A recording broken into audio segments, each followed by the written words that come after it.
Shalom, Bapak Ibu Saudara yang dikasihi oleh Tuhan. Puji Tuhan, berjumpa kembali dalam program Renungan Keluarga Kristen.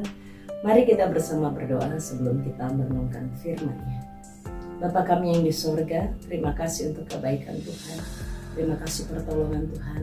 Pagi ini kami bersyukur untuk kasih setiamu, pertolongan, penyertaan-Mu. Dalam hari-hari kami, tangan-Mu yang kuat tidak pernah berhenti memegang kami. Terima kasih Tuhan. Engkau selalu menjaga, melindungi kami. Engkau Allah membentengi kami dengan kuasa-Mu yang dahsyat. Terima kasih Tuhan Yesus. Kami kagum hormat akan Engkau. Kami bersyukur kepadamu. Berterima kasih. Menyembah Engkau Tuhan Yesus Kristus Allah kami. Kami haturkan syukur kami. Terima kasih kami bagimu. Tuhan, kami mohon urapan-Mu, pimpinan-Mu bagi kami. Untuk kami mengerti firman-Mu hari ini. Tuhan tolonglah kami, berkatilah kami. Demi nama Tuhan Yesus Kristus kami berdoa. Amin. Bapak, Ibu, dan Saudara yang dikasihi oleh Tuhan, hari ini kita akan bersama-sama belajar bagian firman Tuhan yang akan menolong kita untuk mengerti, mengenal diri kita dan tujuan hidup yang Tuhan sudah rancangkan. Bapak, Ibu, Saudara yang dikasihi oleh Allah, setiap kita saat melakukan sesuatu memiliki tujuan. Demikianlah sebenarnya saat Allah menciptakan kita. Allah memiliki tujuan hidup atas diri kita. Banyak di antara kita tidak memahami apa sebenarnya yang menjadi dasar atau alasan kita ada di dunia ini. Sehingga saat menghadapi pergumulan, menghadapi tantangan dan persoalan, manusia ada dalam satu titik, apa gunanya aku hidup? Bapak, Ibu, Saudara yang dikasihi oleh Allah, dalam Yeremia pasal yang pertama, kita akan membaca ayatnya yang ke-5 sampai dengan ayatnya yang ke-8 yang akan menolong kita untuk mengenal diri kita di hadapan Allah dan mengerti tujuan yang Tuhan sudah rancangkan bagi kita. Mari kita bersama memperhatikan, saya akan bacakan bagi kita. Bapak Ibu juga bisa mengikutinya dalam Alkitab masing-masing. Yeremia pasal 1 ayat yang ke-5 sampai dengan ayat yang ke-8. Sebelum aku membentuk engkau dalam rahim ibumu, aku telah mengenal engkau. Dan sebelum engkau keluar dari kandungan, aku telah menguduskan engkau. Aku telah menetapkan engkau menjadi nabi bagi bangsa-bangsa. Maka aku menjawab, Tuhan Allah, sesungguhnya aku tidak pandai berbicara, sebab aku ini masih muda. Tetapi Tuhan berfirman kepadaku, janganlah katakan aku ini masih muda, tetapi kepada siapapun engkau kuutus, haruslah engkau pergi, dan apapun yang kuperintahkan kepadamu haruslah kau sampaikan. Janganlah takut kepada mereka, sebab aku menyertai engkau untuk melepaskan engkau. Demikianlah firman Tuhan. Bapak, Ibu, Saudara yang dikasihi oleh Tuhan, firman Tuhan yang kita baca dalam perikop ini adalah sabda Tuhan bagi seorang Nabi Yeremia. Tuhan menegaskan dan menjelaskan kepada Nabi Yeremia, siapakah Nabi Yeremia di hadapan Allah yang sesungguhnya? Nabi Yeremia yang sedang dipanggil dan diutus Tuhan untuk menyampaikan kebenaran-kebenaran Allah bagi umat Tuhan pada saat itu. Firman ini datang pada masa pemerintahan Raja Yoyakim, raja-raja di Yehuda, dan Tuhan mau memberitahukan apa yang menjadi rancangannya bagi bangsa itu melalui Yeremia. Jadi Tuhan memanggil Yeremia.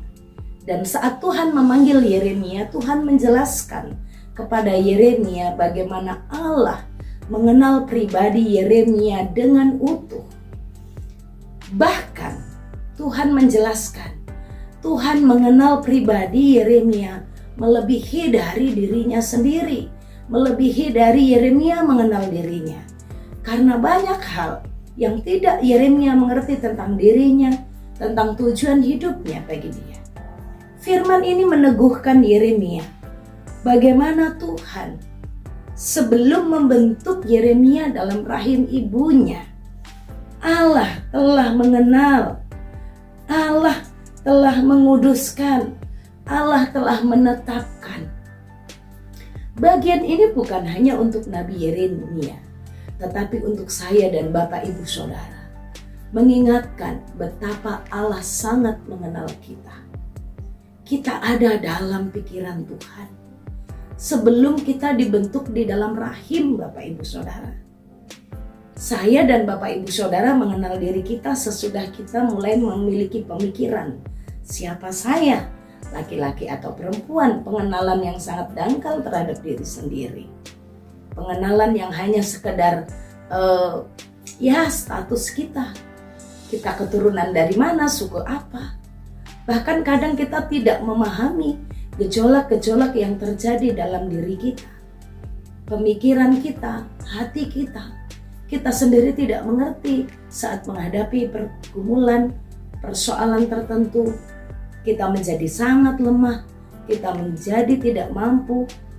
Bapak Ibu Saudara, Tuhan mengingatkan Yeremia, sebelum aku membentuk engkau di dalam rahim ibumu, itu berarti belum terjadi pertemuan antara sperma dan telur. Belum terjadi, tetapi bagaimana Allah mengenal.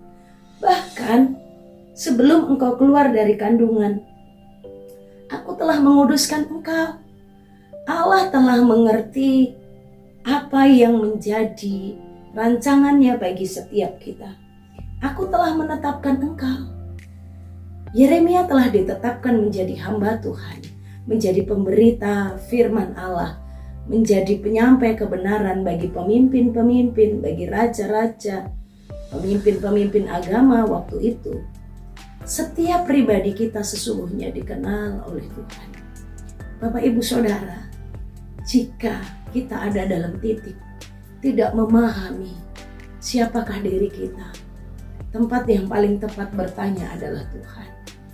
Karena Tuhanlah yang membentuk kita. Bahkan sebelum Tuhan membentuk dalam rahim, Tuhan telah mengenal kita, karakter kita, masa depan kita. Allah yang telah menetapkannya. Bapak Ibu Saudara, datanglah pada Yesus di setiap kelemahanmu, di setiap ketidakmampuanmu mengenali dirimu. Karena yang paling mengenal kita adalah Tuhan Yesus Kristus. Tuhan akan memberitahukan kepada kita. Bahkan Tuhan mengenali kita lebih dari orang tua kita. Bapak Ibu Saudara, Tuhan mengerti, Tuhan mengenal. Dan kita ada di bumi ini bukan sebagai beban. Kita ada di bumi ini bukan sebagai troublemaker. Tuhan menetapkan kita dengan tujuan Allah, dengan rancangan Allah. Maka mari kita menjadi manusia yang hidup di bumi ini, menyetarakan dan memahami apa sebenarnya tujuan Tuhan untuk saya. Apa yang Tuhan rancangkan untuk hidup saya. Tanyakan kepada Tuhan, bacalah firman-Nya. Tuhan akan memimpin kita. Tidak ada kehidupan seorang pun di bumi ini kebetulan atau karena kecelakaan, tidak. Tuhan menetapkan kita untuk menjadi berkat bagi banyak orang. Tuhan menetapkan untuk kita menjadi panggilan seorang yang memiliki panggilan khusus di hadapan Allah. Bapak Ibu Saudara, hal ini menjadi bagian penting buat kita. Juga sebagai orang tua, bagaimana di tengah-tengah keluarga kita menolong, mendampingi anak-anak kita untuk mengenali diri mereka sebagaimana Tuhan merencanakan kehidupan mereka. Kita tidak boleh menjadikan anak itu seperti tujuan dan mau kita. Karena Allah sang pembentuk, Allah sang pencipta adalah Allah yang telah menetapkan mereka dengan tujuan-tujuan Tuhan. Bagian kita adalah membimbing mereka, mendampingi mereka, mengajarkan kepada mereka untuk peka akan suara Tuhan, mengerti panggilan Tuhan bagi mereka. Bagian kita adalah menjelaskan kepada anak-anak kita tentang rancangan Tuhan. Kita dirancang oleh Tuhan untuk tujuan Tuhan. Tidak ada yang tidak punya tujuan, karena kita hadir di bumi ini untuk menggenapi tujuan Tuhan. Yang kedua, kita diingatkan saat Allah menetapkan kita, saat Allah mengizinkan kita lahir di bumi ini, Tuhan punya rancangan, Tuhan punya tujuan, dan Tuhan punya penetapan apa yang akan terjadi dalam hidup kita untuk kita lakukan. Tapi seringkali kita menggunakan hidup kita untuk tujuan kita sendiri, tidak untuk apa yang Tuhan mau. Dan bahkan mungkin kita tidak sanggup berbuat apa-apa, kita berjalan di tempat, kita tidak melakukan apapun karena kita melihat diri kita yang terbatas. Kita angkat tangan dan kita mungkin meninggalkan hal itu. Bapak, Ibu, Saudara, hal ini mengingatkan dan menguatkan setiap kita untuk hadir di tengah-tengah keluarga akan penyertaan Tuhan. Janganlah katakan aku ini masih muda, tetapi kepada siapa engkau kuutus haruslah engkau pergi. Apapun yang kuperintahkan kepadamu haruslah kau sampaikan. Janganlah takut, sebab aku menyertai engkau. Jika Bapak, Ibu, Saudara, dan saya, kita hidup dalam penetapan Allah dan dalam tujuan Tuhan, dan kita mendapati persoalan, ada tantangan, kesulitan yang kita jalani dalam menjalani kehidupan ini, ingatlah akan janji Tuhan ini. Janganlah takut, sebab aku menyertai engkau. Jika Tuhan percayakan kepadamu seorang istri, Tuhan akan memampukanmu untuk mengurusnya, untuk merawatnya, untuk mengasihinya. Jika Tuhan mempercayakan kepadamu seorang suami, dengan tantangan-tantangan tersendiri, Tuhan akan memampukanmu untuk menjadi penolong baginya. Janganlah engkau takut, janganlah engkau gentar. Karena apa yang telah ditetapkan Tuhan, Tuhan bukan hanya menetapkan, tetapi Tuhan hadir bersama-sama dengan kita untuk melakukan itu. Jika kepada Bapak, Ibu, Saudara, dan saya dipercayakan anak, percayalah, Tuhan menyertai kita. Mungkin kita merasa tidak sanggup mengasuh generasi ini yang sepertinya lebih cerdas, lebih paham gadget, lebih memiliki kemajuan teknologi dengan kekuatannya yang luar biasa. Kita generasi yang berbeda dengan mereka, tapi jika Tuhan mempercayakan generasi yang demikian bagi kita, Bapak, Ibu, dan Saudara, percayalah, jangan takut. Ayo melekat kepada Tuhan, ayo dekat dengan Tuhan, ayo peka dengan suara Tuhan, karena Tuhan ada bersama dengan kita. Tuhan akan memampukan kita untuk membesarkan anak-anak kita. Tuhan akan memampukan kita untuk membawa mereka menyelesaikan studi mereka dengan kekuatan tangan Tuhan. Bukan karena kita, tapi karena ada Tuhan yang menyertai kita. Saudara-saudara kaum muda, jika atas hidupmu Tuhan menempatkanmu pada satu pelayanan, pada satu pekerjaan, dan di tengah pekerjaan itu engkau menghadapi hambatan, tantangan, rintangan yang sulit, sama seperti Nabi Yeremia menghadapi tantangan yang berat dan sulit, tapi Tuhan mengingatkan, aku mengenal kamu, aku memiliki tujuan untukmu, aku yang menetapkanmu, dan jangan takut melakukan itu. Jangan takut, karena aku menyertai kamu. Untuk menyatakan kebenaran, untuk menyatakan suara Tuhan, untuk menyampaikan teguran. Jika Allah memperlihatkan kepadamu sesuatu untuk engkau lakukan, lakukanlah, karena ada penyertaan Tuhan bagimu. Di tengah-tengah keluarga kita, mari kita jadikan keluarga kita tempat untuk meneguhkan, mendukung satu dengan yang lain. Sebagaimana Tuhan mendukung dan menguatkan, meneguhkan Nabi Yeremia, kita juga dipakai untuk mendukung dan menguatkan satu sama lain di tengah keluarga. Keluarga bukan tempat untuk mencela, keluarga bukan tempat untuk mengkritik dan menghancurkan hati, tetapi keluarga adalah tempat untuk membangun komitmen, membangun semangat, mendukung dan menguatkan satu dengan yang lain. Mari kita bersama hidup dalam kedekatan dengan Tuhan, karena Allah yang mengenal pribadi kita. Di dalam setiap tantangan dan hambatan, ingatlah ada janji penyertaan Tuhan. Tuhan Yesus memberkati. Mari kita berdoa.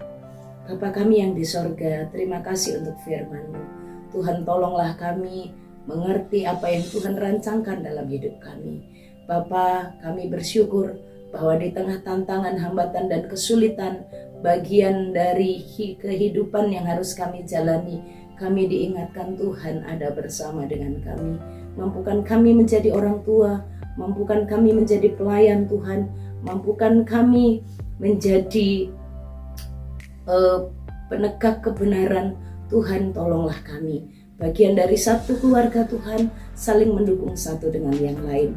Mampukan kami melakukannya, dan nyatakanlah berkat-Mu atas setiap kami. Tuhan memberkati engkau dan melindungi engkau. Tuhan menyinari engkau dengan wajah-Nya dan beri engkau kasih karunia. Tuhan menghadapkan wajah-Nya kepadamu dan beri engkau damai sejahtera dari sekarang sampai selama-lamanya. Amin. Tuhan Yesus memberkati. Shalom.